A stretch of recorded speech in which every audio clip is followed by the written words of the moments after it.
Hello everybody and welcome. In this video I'm going to show you how to install and set up the application for your earbuds EDIFIER HECATE GX07 on your Android device.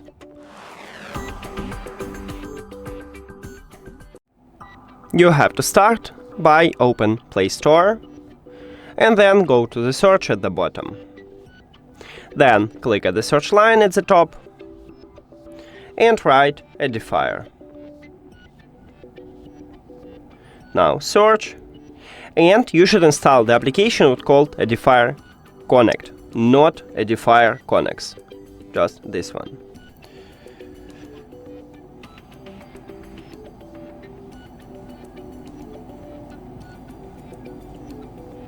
Now open it, agree and use.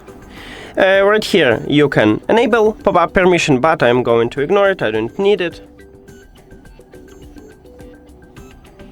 Now, if you want to allow notification, click allow. If you don't need it, click do not allow. I'm going to allow it.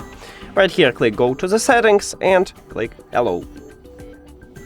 And that's it. In the next video, I'm going to show you how to add these headphones to the application. So, if you don't know how to do this, you can check that video. Thank you for watching this video. If you found it helpful, please consider subscribing to the channel and leave the like on the video. See you later!